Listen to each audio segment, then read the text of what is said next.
আর হক কথা বলার কারণেই রেজভী সাহেব হুজুর কেবলা উনি মানুষের কাছে দোষী ছিলেন। মানুষ উনাকে বিভিন্ন নিয়ে কিছু নামধারী সুন্নিরা এবং ওয়াহাবিরা, সালাফিরা, জামাতে ইসলামেরা, যারা ওয়াহাবি, খারিজি, রাফিজি, তারা একমাত্র অত্যাচারের স্টিম রোলার চালিয়েছিলেন আল্লামা শেরে গাজী আলী আকবর রেজভী সাহেব হুজুর রহমতুল্লাহ আলাইহির উপরে। কিন্তু উনি সবকিছু সহ্য করেছেন, মার খেয়েছেন, লাঞ্ছিত হয়েছেন, কিন্তু উনি ওনার হক পথকে ছাড়েন নাই। এই আনায়তুল্লাহ আব্বাসী, আপনাকে কে বলেছে মৌলবী আলেম? আপনি মানুষদের কাছে কওমি আলেম, আপনি আপনার কওমি আলেমদেরকে নিয়ে গোপন বৈঠক করেন, আপনি আহলে হাদিসকে মুসলমান বলেন, আপনি আহলে হাদিসকে মুসলমান বললে আপনার মুসলমানিত্ব থাকবে না। আপনি জানেন, আপনি কি জানেন? আপনি সালাফিদেরকে মুসলমান বলেন, আপনি যাদেরকে বলতেছেন যে আমরা মসলক যার যার, ইসলাম সবার, সবাই তো ইসলামের দাবিদার। খারিজি, রাফিজি, কাদিয়ানি, মুতাজিলা, আশারিয়া, জবরিয়া, খারিয়া, বরিয়া, সরিয়া, ফরিয়া, মরিয়া, যা আছে সবই তো ইসলামের দাবিদার। আমরা মুসলমান, তাহলে মসলক যার যার, তারও তো তাদের মসলক নিয়ে আছে। কিন্তু ইসলাম যদি সবারই হয়, আপনি তাদেরকে ডিভাইডেড করবেন কিভাবে? আপনি পার্থক্যটা কোথা থেকে আসবেন? মাথায় কিছু আছে নাকি? আপনার মাথায় সমস্যা আছে, আপনার তারের মধ্যে সমস্যা আছে। নাহমাদুহু ওয়া নুসাল্লিম আলা রাসূলিহিল কারীম। সম্মানিত দর্শক, দেশ এবং বিদেশ থেকে, দূরে এবং কাছের থেকে যারা দেখছেন, সুন্নি ভাই ও বোনেরা, সকলের প্রতি সালাম এবং মোবারকবাদ জানাচ্ছি। কিছুদিন পর পর আমাকে লাইভে আসতে হয়, যখন দুঃখ বড়াক্রান্ত আর মনের জ্বালা সহ্য করতে না পেরেই আমি আপনাদের সামনে উপস্থিত হই। মাহফিলে সব কথাগুলি উপস্থাপন করা যায় না, বিভিন্ন কিসিমের মানুষ থাকে, সেই জন্য সব কথা উপস্থাপন করা যায় না। তাই আমি লাইভে এসে আপনাদেরকে মূল কথাগুলি তুলে ধরতে হয়। আমরা জানি বাংলাদেশে বিভিন্ন ইসলামী দলে বিভক্ত, কিন্তু সব দল আহলে হক নয়।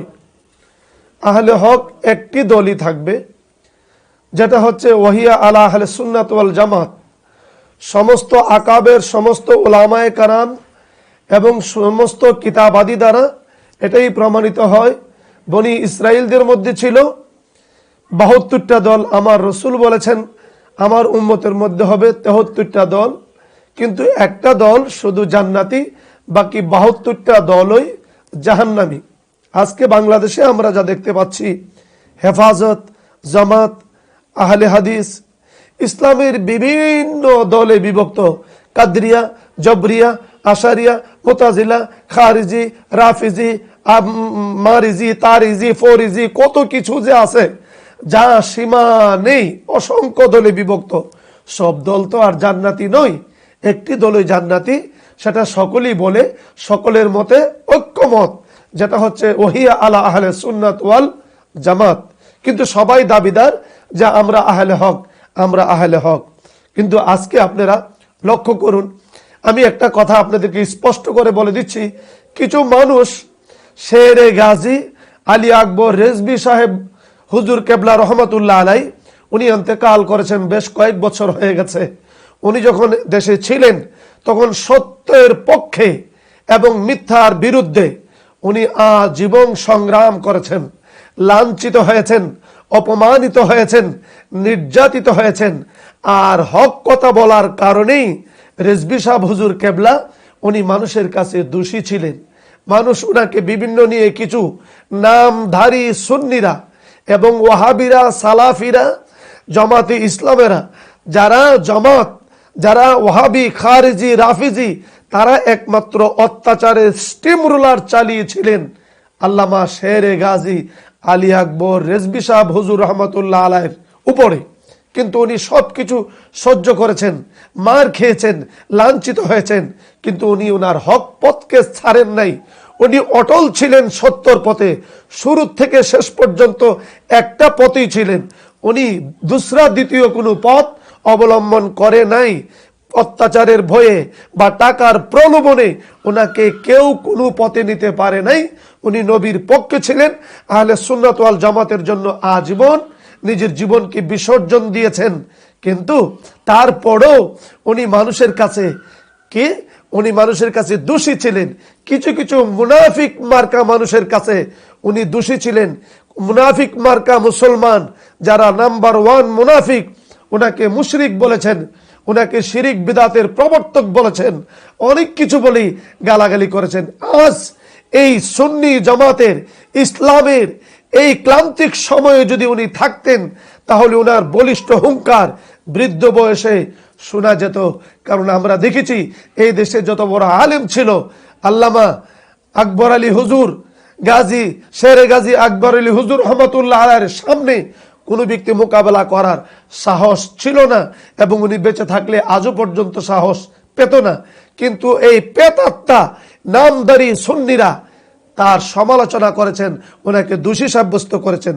আজকে আসুন আমি কয়েকটি চিত্র আপনাদেরকে তুলে ধরেছি যে আমাদের দেশে দুষ্ট এক মৌলবী, যেই মৌলবীর নাম হচ্ছে আমির হামজা। তার তো এলেম কালাম বলতে কিছুই নাই। সে বলে যে আল্লাহ নাকি রসুলকে বলেছেন, হে নবী, আমি আপনাকে জানিয়ে দিচ্ছি, আপনি নিজের কথাকে কোরআন বলে চালিয়ে দিবেন না, তাহলে যদি আপনি চালিয়ে দেন আপনার ডান হাত চেপে ধরে আপনার গলাকে কেটে দেওয়া হবে। জানিয়েছেন, হে নবী সাবধান, আমি কোরআনে যা দিয়েছি ওইটাই বলবেন। আপনি নিজের কথা যদি কোরআন বলে চালিয়ে দেন, আপনার কিন্তু আমি ডান হাত চেপে ধরে কণ্ঠনালী কেটে ফেলবো। কারণ কোরআনে আমি যা দিয়েছি ওইটা আমার কথা। নিজের কথা আপনি কোরআন বলে চালিয়ে দেবেন, আপনার ডান হাত চেপে ধরবো, কণ্ঠনালী কেটে ফেলবো। কত বড় কথা! নাউজুবিল্লাহি মিন যালিক। কত বড় জেহালিয়তপূর্ণ কথা, কত বড় শয়তানি। এবং একটা মৌলবী কত বড় শয়তান হলে সে এত বড় রাসূল পাকের শানের উপরে ব্যাঘাত, রাসূল পাকের শানের উপরে আঘাত আনতে পারে। আল্লাহ নাকি রাসূলকে বলেছেন যে আপনি নিজের কোরআন বানাবেন না, নিজের হাতে কোরআনের নিজের জবানের কথা কোরআন বলে চালিয়ে দিবেন না, আপনার ডান হাত ধরে চাপিয়ে আপনার গলাকে কেটে দেওয়া হবে। যা আপনার ভিডিও বার্তায় আপনারা অবশ্যই দেখতে পারবেন, না হলে আপনারা বুঝবেন না, আপনারা মনে করবেন যেটা হয়তো বানুয়াটি কথা কোনো আলেমে বলতে পারে না। এই সমস্ত আলেমকেও পর্যন্ত আমাদের দেশের এক প্রকার আলেম সাফুট দিয়ে যাচ্ছে। আমি সমস্ত সুন্নি আলেমদেরকে বলবো, আপনারা সুচ্চার হন এবং আপনারা বলিষ্ঠ কণ্ঠে সকলের কাছে ভালো না সেজে আপনারা রসুলের কাছে ভালো সাজেন, আল্লাহর কাছে প্রিয় ব্যক্তি হন, রসুলের কাছে প্রিয় ব্যক্তি হন। টাকার জন্য, দাওয়াতের জন্য সব দলের সাপোর্ট করে, নীরবতা পালন করে আপনারা ওয়াজ নসিহত করবেন, এটার নাম সুন্নি নয়।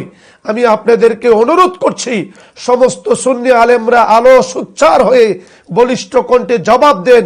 যদি আপনাদের ভিতরে নবীর প্রেম, নবীর ভালোবাসা, সত্যিকারের নবীর প্রেমের ভালোবাসা থেকে থাকে, তাহলে অবশ্যই আপনারা জবাব দিবেন, না হলে মুনাফিকের লক্ষণ ধরা পড়বে।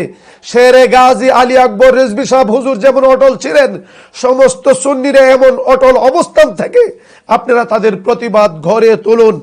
ইদানিং দেখতে পাচ্ছি আমরা যাকে সুন্নি মনে করতাম, আমার তো দোষ, আমি কেন আব্বাস, অভ্যাসী যাকে বলা হয়, আব্বাস না, এটা তার অভ্যাস।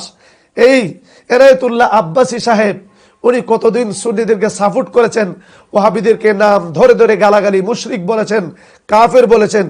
আপনারা আজকে ভিডিও বার্তায় দেখতে পাবেন সে হেফাজতে ইসলামের লোকদেরকে নিয়ে গোপনীয়ভাবে মিটিং করছে। মাসলাক যার যার দিন ইসলাম সবার, এই ঠিক এই পয়েন্টে এসে আমি যেটা দেখলাম, দেওবন্দ নাই, চরমোনাই নাই, কৌমি নাই, সমস্ত গণনার ক্ষেত্রেই আপনি একক একটা স্লোগান তুলতে যাচ্ছেন। আর যেহেতু বাংলাদেশে মাঠে ময়দানে ইসলামী রাজনীতির ক্ষেত্রে সবচেয়ে বেশি অগ্রগামী হচ্ছে দারসে নিজামের যারা মাদারিস আরাবিয়া, কওমি মাদ্রাসার ছাত্ররা, তারা যত রক্ত দিছে বাংলাদেশে, আর কারো পক্ষে এত রক্ত দেওয়া সম্ভব হয় নাই। এই জন্য উলামায়ে দেওবন্দ তাদের যে নেতৃত্ব বাংলাদেশে, এটাকে বাদ দেওয়ার কোনো সুযোগ নাই। এটাকে আমি মনে করি বাংলাদেশে এটা সুপার ফোর্স এখন হেফাজতে ইসলাম। কি জন্য? আল্লাহ তাআলার নিয়ম এটা, যারা রক্ত দেয় আল্লাহ নেতৃত্ব তাদের হাতে দেন এবং গোপনীয়তা রক্ষা করে খুব সুকৌশলে সরকার বিরোধী কিছু কার্যক্রম চালিয়ে যাচ্ছেন। আমি মাননীয় প্রধানমন্ত্রীকে বলবো, আপনি সূক্ষ্ম দৃষ্টি স্থাপন করুন এবং তার মনোভাবটাকে অবজার্ভ করুন।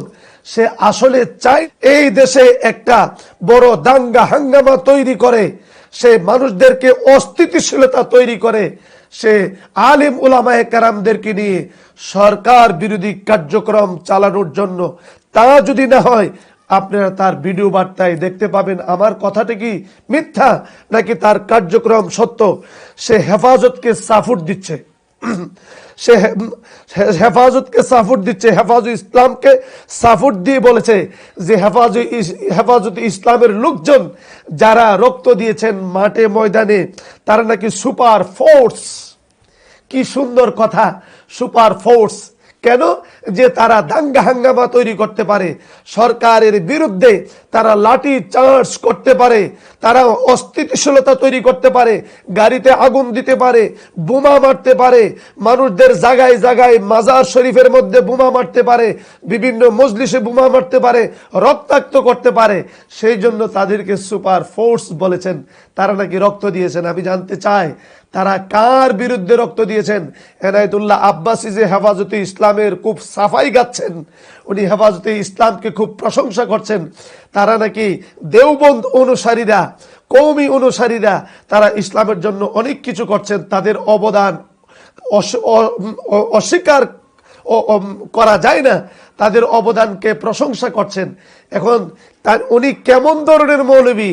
যারা দাঙ্গা করে, যারা সন্ত্রাসী কার্যক্রম চালিয়ে যায়, যাদের মাদ্রাসায় বোমা পাওয়া যায়, ছুরি পাওয়া যায়, রিভলভার পাওয়া যায়, যাদের দ্বারা অপকর্ম চালানো হয়, তাদেরকে সাপোর্ট দিচ্ছে। তারা নাকি ইসলামের সবচেয়ে বড় ভূমিকা পালন করছে।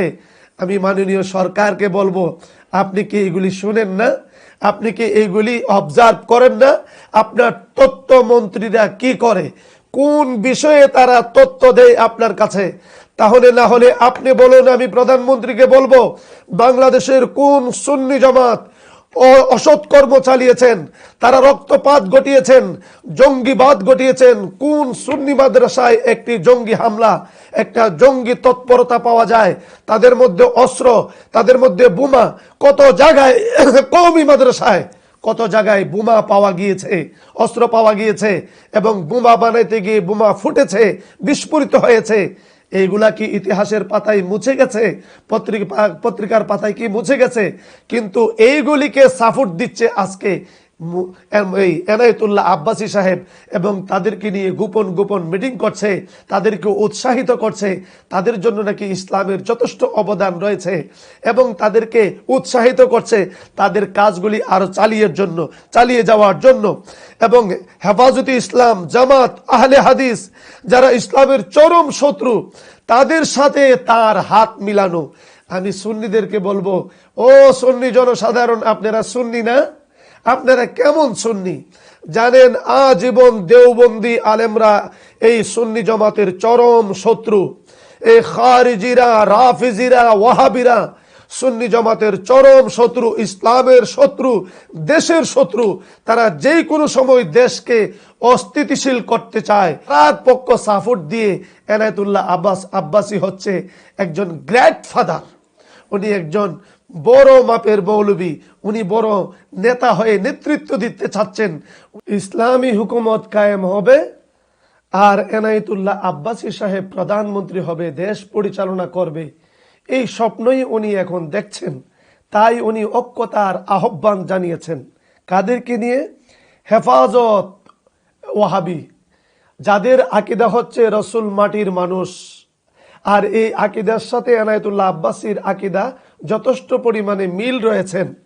যেই হেফাজত ওয়াহাবিদের আকীদা রসুলের গায়েবের এলেম নাই, রসুলে পাক আমাদের মতো মানুষ, রক্ত মাংসে দুষে গুণে ভরা মানুষ।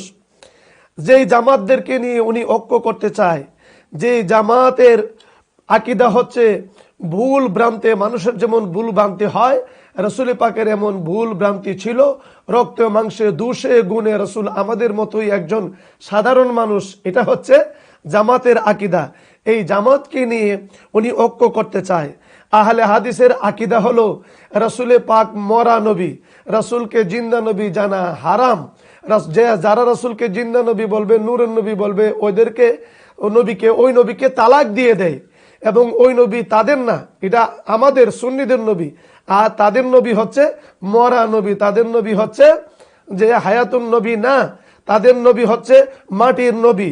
এদেরকে নিয়ে উনি ঐক্য করতে চায় সালাফিদেরকে নিয়ে, যারা ইসলামের সবচাইতে বড় শত্রু, তাদেরকে নিয়ে এখন উনি ঐক্য করতে চায়। আমি জানতে চাই ঐক্যতার মানে কি, কাদেরকে নিয়ে?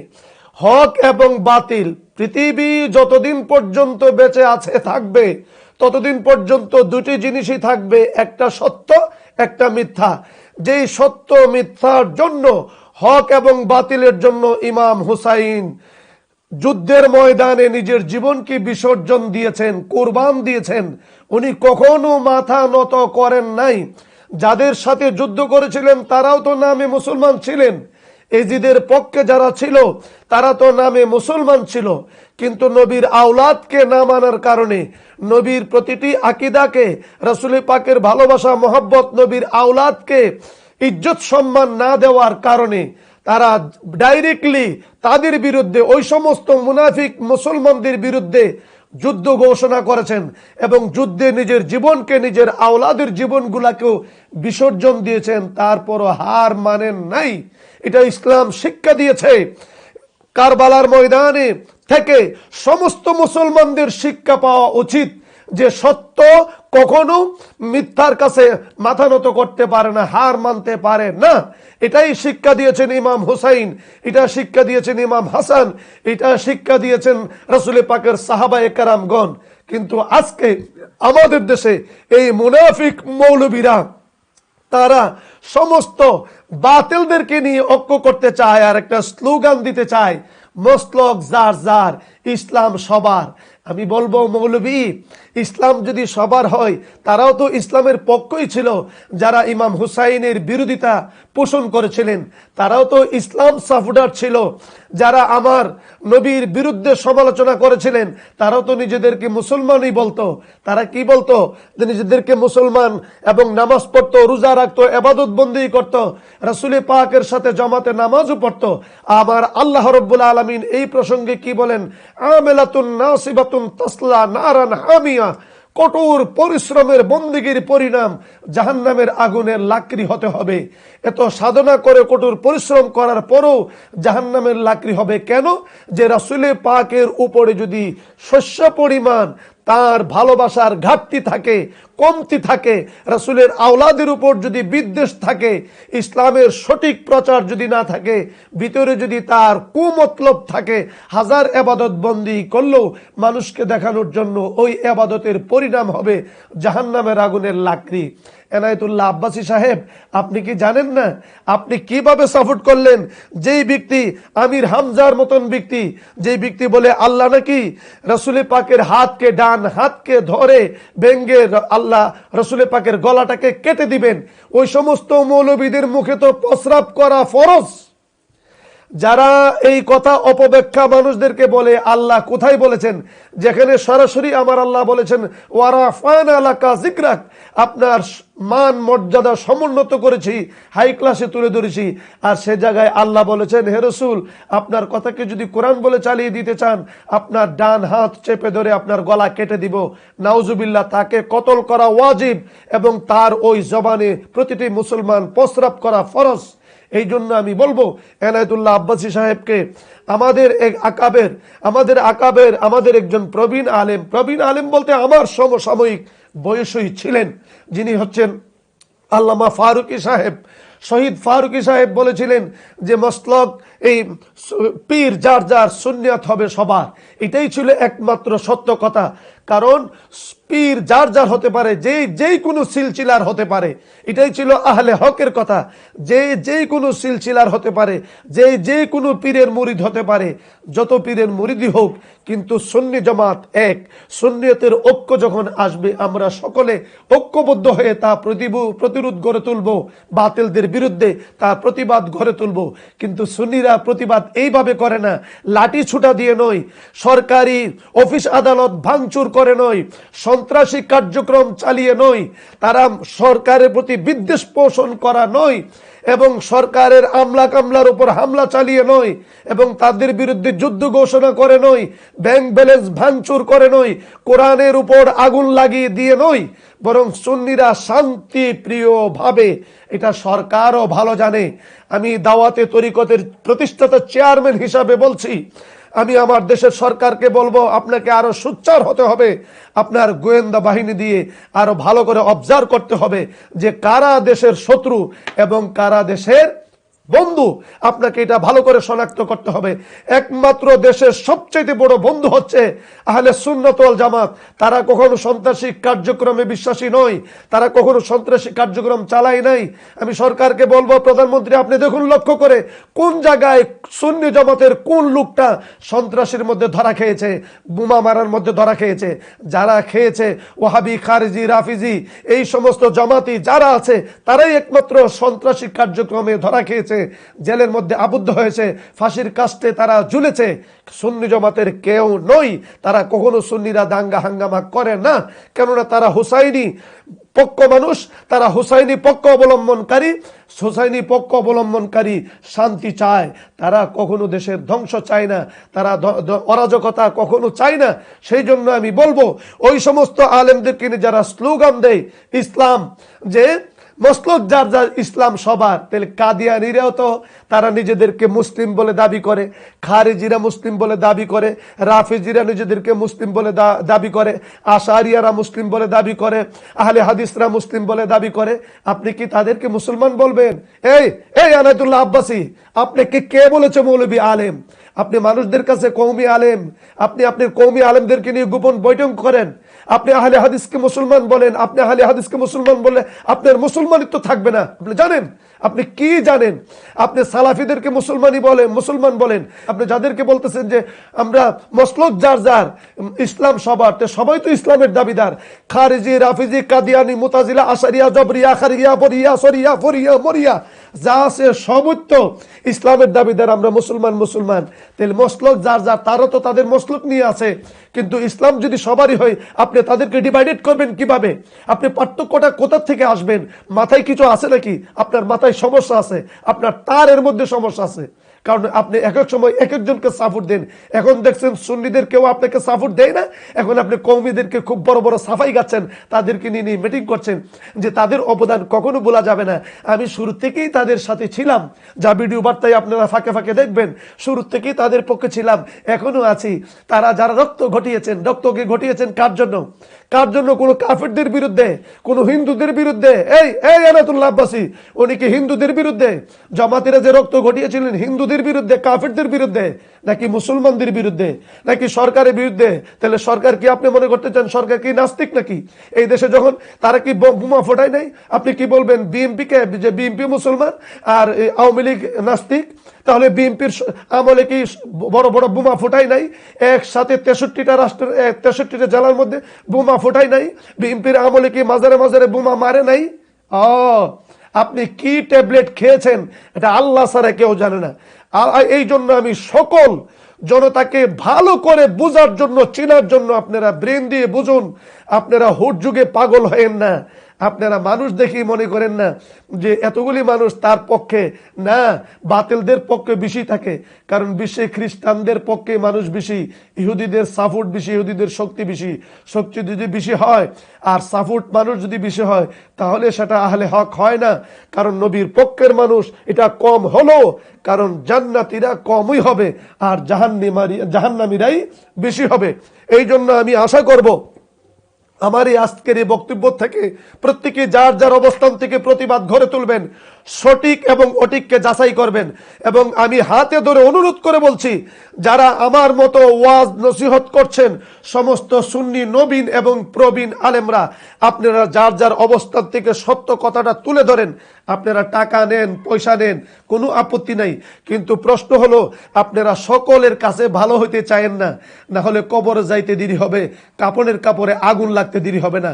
আপনার টাকা আপনাকে বাঁচাইতে পারবে না, আপনার ওয়াজ আপনাকে বাঁচাইতে পারবে না। মানুষদেরকে সুন্নিয়ত বুঝাইবেন আর সর্বদলকে সাপোর্ট করবেন, গোপনে সাপোর্ট করবেন, এটা নয়। কেননা চুপ থাকা, আর সুকুতু আলা রেজা, চুপ থাকা মানে সমর্থন করা। একটা বাতিল পন্থীকে আপনি কিছু না বলে যদি চুপ থাকেন, এটাকেও সমর্থন বলা হয়।